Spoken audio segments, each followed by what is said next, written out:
Paz do Senhor, meus queridos irmãos, você está no canal Anunciando a Palavra de Deus com o evangelista Adilson Padilha, pela graça e misericórdia do Senhor Deus. Nós estamos mais com este vídeo para darmos continuidade ao nosso estudo bíblico, estudo este baseado em Apocalipse. Falamos no Apocalipse capítulo 1, demos uma introdução e hoje nós já vamos iniciar. Vamos dar continuidade no capítulo 2 de Apocalipse. Nós iremos então falar sobre as 7 igrejas da Ásia. E hoje nós vamos falar sobre a igreja de Éfeso, no capítulo 2, do versículo 1 até o versículo 7. Para quem lembra, no primeiro vídeo ali da introdução sobre este estudo bíblico, no versículo de número 19 do capítulo 1 de Apocalipse, falamos sobre as 3 divisões do livro de Apocalipse, que diz assim: escreve as coisas que tem visto, e as que são, e as que depois destas hão de acontecer. Falamos então, para nós recapitularmos um pouco, para nós adentrarmos dentro do corpo desse estudo bíblico, falamos sobre as coisas que tem visto, falamos sobre João que viu Jesus glorificado na ilha de Pátimos. Ali, esta visão que Jesus estava, o seu corpo de glória agora ressuscitado como está. João viu e caiu como morto. Aí falamos sobre as suas vestiduras, seus olhos como chama de fogo, os seus pés como latão reluzente, etc. E demos então um significado, uma aplicação para os nossos dias de hoje. Falamos sobre as coisas que João viu, ou as coisas que tens visto. Realmente o que João viu foi Jesus glorificado. Hoje nós vamos iniciar então falando sobre a primeira igreja da carta endereçada aqui a Éfeso, a igreja onde estava localizado na Ásia. Nós vamos ler então 7 versículos da palavra de Deus, e depois nós vamos versículo por versículo explicar esta carta maravilhosa. Vamos extrair para nós lições preciosas para nós da igreja de Cristo, visto que nós falamos que as 7 igrejas do Apocalipse simbolizam uma totalidade, nos mostram uma totalidade. Hoje, uma aplicação para a igreja de hoje. Vamos ler o versículo de número 1. Diz assim: escreve ao anjo da igreja que está em Éfeso, isto diz aquele que tem na sua destra as 7 estrelas, que anda no meio dos 7 castiçais de ouro. Vamos versículos por versículos. A partir do momento que eu vou lendo, eu já vou explicando para os irmãos a cada versículo bíblico. A Bíblia Sagrada vai nos dizer que Jesus então envia o seu anjo e para notificar, para anunciar a João sobre a situação da igreja em Éfeso. Para quem não sabe, na segunda viagem missionária do apóstolo Paulo, ele deixou ali para presidir esta igreja o casal missionário Áquila e Priscila. E na sua terceira viagem missionária, o apóstolo Paulo permaneceu em Éfeso quase 3 anos. Dali então o evangelho se expandiu na Ásia Menor. Então aqui esta carta iniciando, falando que isso diz aquele que tem na sua destra as 7 estrelas. O versículo de número 20 do capítulo 1 explica quem é essas 7 estrelas. Vou ler para os irmãos, versículo 20 do capítulo 1. As 7 estrelas são os anjos das 7 igrejas. Ali os anjos das 7 igrejas, os 7 pastores que estavam presidindo as 7 igrejas, que anda no meio dos 7 castiçais de ouro. Aqui está falando de Jesus, que ele passeia no meio dos 7 castiçais de ouro. E aqui nós vamos ver quem são os 7 castiçais de ouro. E os 7 castiçais de ouro, versículo 20 do capítulo 1, que viste, são as 7 igrejas. Jesus ainda passeia no meio da sua igreja, porque a própria Bíblia diz que Jesus é o mesmo ontem, hoje e eternamente. Se ele passeava, se ele estava no meio da sua igreja passada, ele está no meio da sua igreja presente, e ele estará no futuro, no meio da sua igreja, trabalhando através do Espírito Santo de Deus.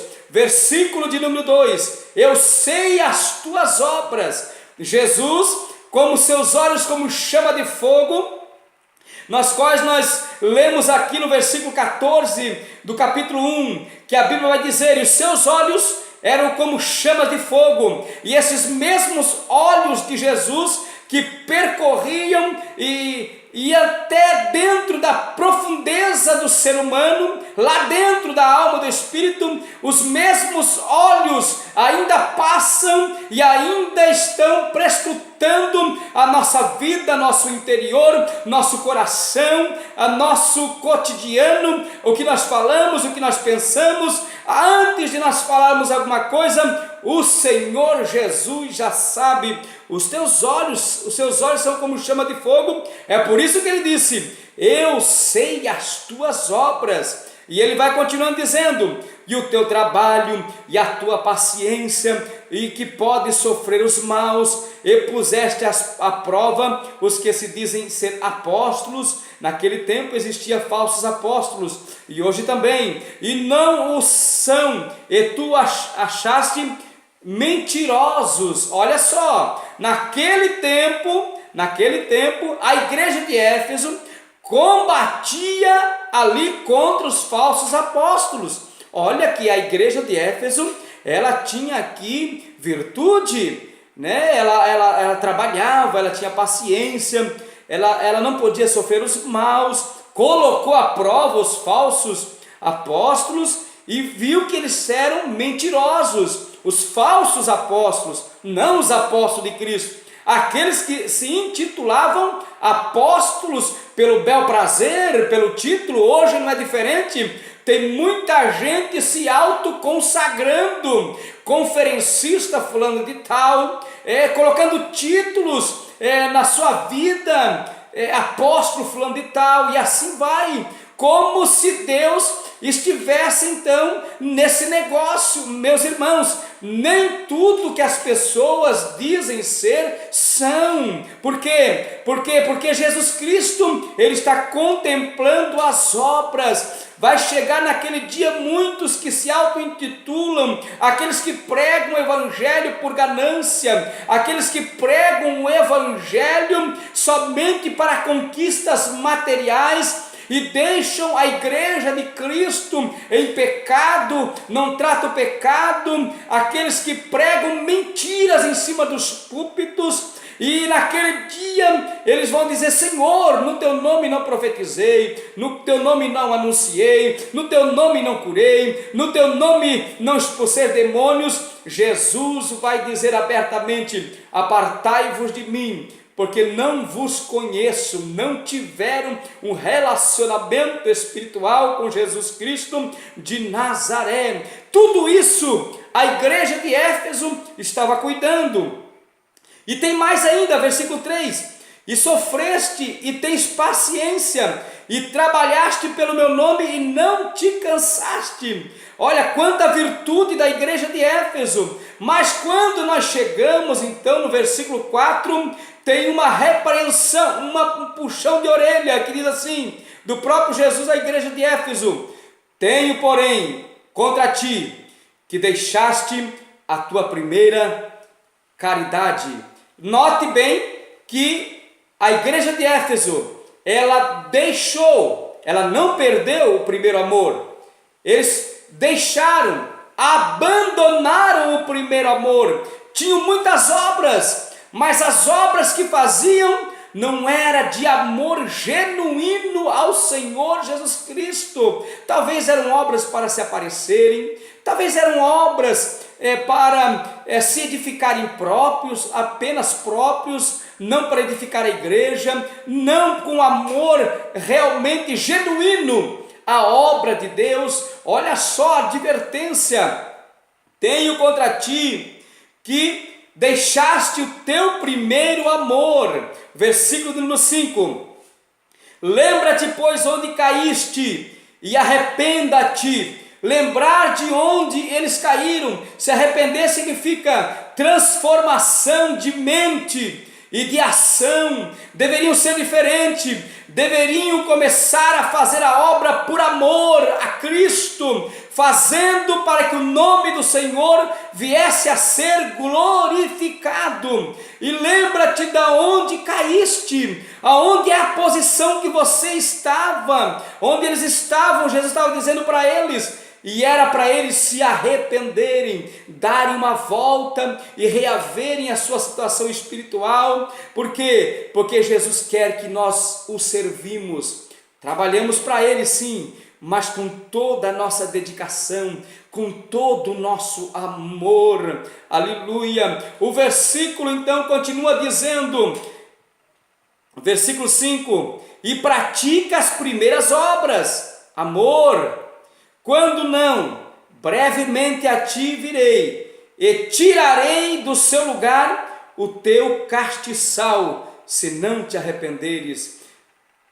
João estava dizendo para o anjo dessa igreja, e para os da igreja, dizendo primeiramente para o anjo da igreja, olha, vou tirar de ti o castiçal, vou arrancar da tua mão a igreja, vou tirar da tua mão a igreja, castiçal igreja, vou arrancar. Vou tirar. Por quê? Porque não basta apacentar a igreja, precisa apacentar a igreja com diligência, com zelo, com amor, com cuidado. E era isso que não estava acontecendo. Eram as qualidades que faltavam na igreja de Éfeso e no pastor desta igreja. Meus amados, continuando aqui, o versículo de número 6.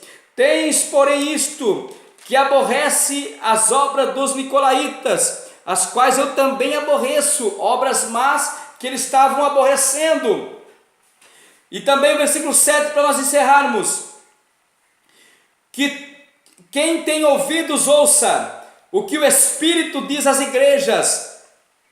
Ao que vencer, dar-lhe-ei de comer da árvore da vida que está no meio do paraíso de Deus. Olha só, se alimentar da árvore da vida simbolicamente significa receber a mesma vida eterna que há em Jesus. Ele disse, eu vos dou a vida eterna. A vida eterna está em Jesus, não está em nós. Só está em nós, só estamos vivendo porque a vida eterna vem dele, vem de Jesus. É por isso então, meus amados e queridos irmãos, que nós podemos então, quando nos arrependemos e voltamos a praticar o primeiro amor, com toda a dedicação, com todo o zelo, com todo o cuidado, com todo amor, nós então iremos participar da vida eterna.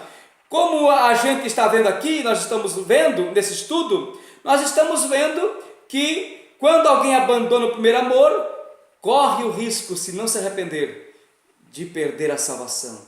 Isso aqui é forte, isso aqui é muito sério, meus queridos irmãos. Olha só,